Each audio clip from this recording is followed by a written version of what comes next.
गुजरात के अहमदाबाद से जहां साबरमती नदी के किनारे कांग्रेस के अधिवेशन में मंथन जारी है। थोड़ी देर पहले कांग्रेस अध्यक्ष मल्लिकार्जुन खड़गे के संबोधन से अधिवेशन की शुरुआत हुई है। आरंभ हुआ और अपने संबोधन में खड़गे सरकार पर आरोपों की झड़ी लगा देते हैं। मल्लिकार्जुन खड़गे ने कहा कि संसद में विपक्ष की आवाज दबाई जा रही है। पिछले सत्र का उदाहरण देते हुए खड़गे ने कहा कि नेता विपक्ष राहुल गांधी को स्पीकर ने बोलने का समय तक नहीं दिया, उनको नहीं बोलने दिया।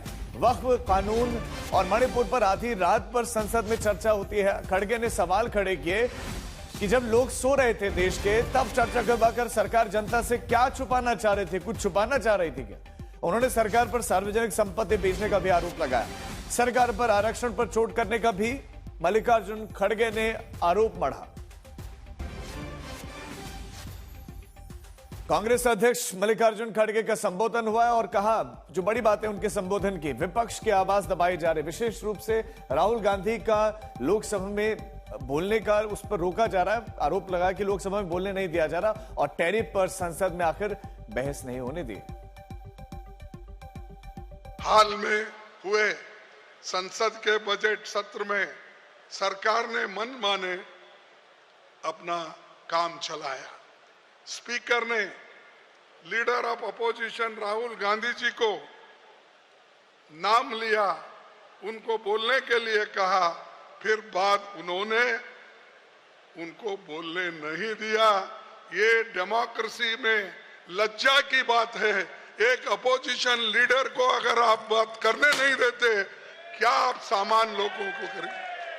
क्या आप सामान्य लोगों को लोकतंत्र का फल दे पाएंगे? लोगों की आवाज को उठाने वाले एलओपी जिनके आवाज को दबाया जाता है, तो इसके ऊपर से सोचिए कि आज की सरकार किस मानसिकता के साथ चल रही है। पिछले दिनों वक्फ संशोधन कानून और मणिपुर पर आधी रात तक बहस हुई, फिर वोटिंग हुई थी और खड़गे ने इस पर सवाल खड़े किए। मल्लिकार्जुन खड़गे ने कहा कि जब लोग सो रहे थे तब चर्चा करवाकर जनता से सरकार क्या छिपाना चाह रही थी। जनता के सरोकार के जरूरी मुद्दों पर बहस करने के बजाय सरकार कम्युनल पोलराइजेशन के लिए रात के 3-4 बजे तक संसद में बहस कराती रही और मणिपुर जैसे अहम मुद्दे पर रात के 4:30 बजे बहस शुरू होती है।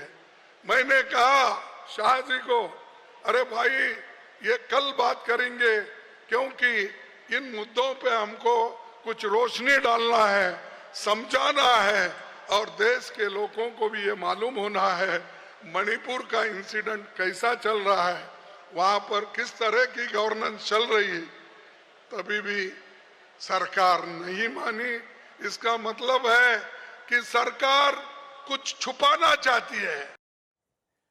मल्लिकार्जुन खड़गे को आपने सुना और इसी खबर पर और ज्यादा जानकारी के साथ हमारे संवाददाता ब्रजेश दोषी हमारे साथ जुड़ गए। ब्रजेश, बहुत हमलावर मल्लिकार्जुन खड़गे दिखाई दिए, क्या क्या बातें कही हमने दर्शकों को सुनाई भी, लेकिन अब इस अधिवेशन में आगे क्या क्या रहने वाला है आज के दिन? देखिए, मल्लिकार्जुन खड़गे की जो बातें थी उसके बाद सचिन पायलट भी बोले, उसके बाद शशि थरूर भी बोले।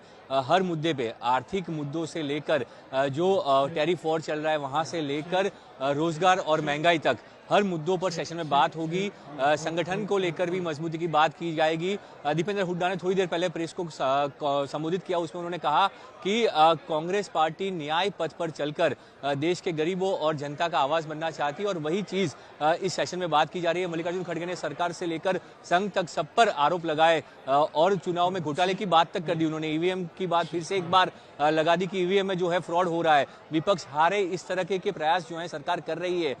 इससे सरकार क्या हासिल करना चाहती है? सभी संस्थानों पर सरकार ने कब्जा कर लिया है। तो वही जो पुराने चीजें जो हर बार विपक्ष आरोप लगाता है, वही चीजें इस बार भी विपक्ष ने जो है मल्लिकार्जुन खड़गे ने उस पर आरोप लगाए हैं। पर साथ ही उन्होंने सांप्रदायिकता की भी बात की कि सांप्रदायिकता के मुद्दे को लेकर 500 साल पुराने मुद्दे पर सरकार जो है अभी बहस कर रही है, तो वो सारे मुद्दे भी उन्होंने उठाए। शाम तक ये सेशन चलेगा जिसमें बाकी सारे रोजगार के मुद्दे और संगठन को लेकर जो प्राथमिकता देनी है उस पर बात होगी और राहुल गांधी का भी संबोधन होगा। जी ब्रजेश, आप हमारे साथ बने रहे, आपके पास हम लौटते हैं। मल्लिकार्जुन खड़गे ने ईवीएम का जिक्र किया और ईवीएम से चुनावों को फ्रॉड करार दिया। महाराष्ट्र चुनाव में धांधली का उन्होंने आरोप लगाया। आपको सुनाते हैं क्या कुछ कहा। विकसित देश भी बैलेट पेपर में, लेकिन हम ईवीएम पे चल रहे हैं। ये सब फ्रॉड है, मैं ये कहूंगा, लेकिन वो लोग प्रूव करो। अरे आपने ऐसे टेक्निक बना लिए हैं कि जिससे आपको फायदा हो, अपोजिशन पार्टी को नुकसान हो, ऐसे टेक्नोलॉजी बनाकर अगर हमको हराना चाहते हैं तो आज नहीं कल इस देश के नौजवान उठेंगे और आपको हाथ पकड़ के ये कहेंगे हमको बैलेट पेपर होना चाहिए, ईवीएम नको। महाराष्ट्र में क्या हुआ? राहुल जी ने ये सवाल पहले उठाए, पार्लियामेंट में उठाए, प्रेस में बोले, हम लोग बोले, लेकिन सरकार असर नहीं हुआ। मल्लिकार्जुन खड़गे ने मोदी सरकार पर आरक्षण को लेकर भी गंभीर आरोप लगाए। खड़गे ने कहा कि सरकारी नौकरी में एससी, एसटी, ओबीसी आरक्षण पर बीजेपी चोट पहुंचा रही है। आरक्षण पर चोट की गई है कि जो दलितों को, पिछड़ों को और अपर कास्ट में भी जो गरीब लोग हैं उनके लिए जो रिजर्वेशन था, वो रिजर्वेशन के तहत वो भर्ती नहीं करना चाहते हैं, नौकरी नहीं देना चाहते हैं। इसीलिए एक एक करके पब्लिक सेक्टर को तो बेच रहे हैं और अपने दोस्तों को सुपुर्द कर रहे हैं। हमारे संवाददाता ब्रजेश लगातार हमारे साथ बने हुए हैं। ब्रजेश, जो मल्लिकार्जुन खड़गे का संबोधन था, ऐसे ही संबोधन तो कांग्रेस पार्टी के लीडर बाहर जब रैलियां करते हैं तब भी देते हैं। तो जब आंतरिक विश्लेषण चल रहा है तो वहां पर भी बीजेपी की सरकार को कोसा जा रहा है, लेकिन क्या आंतरिक अपने अंदर की समस्याओं और चुनौतियों पर चर्चा नहीं हो रही है? और दूसरा ये, राहुल गांधी, प्रियंका, सोनिया, उनका संबोधन कब होगा?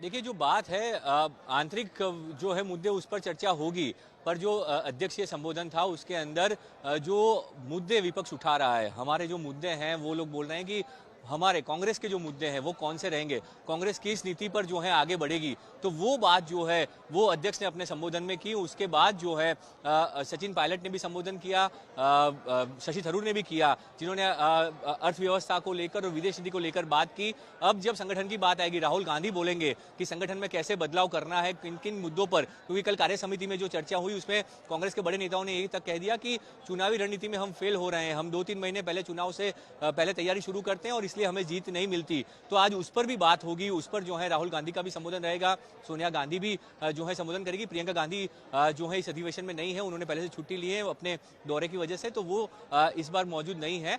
पर राहुल गांधी और सोनिया गांधी का भी संबोधन होगा और संगठन को कैसे मजबूत किया जाए, संगठन में जिला अध्यक्षों को कैसे और तवज्जो और ताकत दी जाए, उस पर भी बात होगी। इन सारे मुद्दों पर जो है वो बातचीत आगे वाले सेशन में होने वाली है। ठीक है ब्रजेश, नजर बनाए रखें, अपडेट्स के लिए लौटेंगे। फिलहाल शुक्रिया। राहुल गांधी का संबोधन होना है, सोनिया गांधी का संबोधन होगा, प्रियंका नहीं है वहां पर।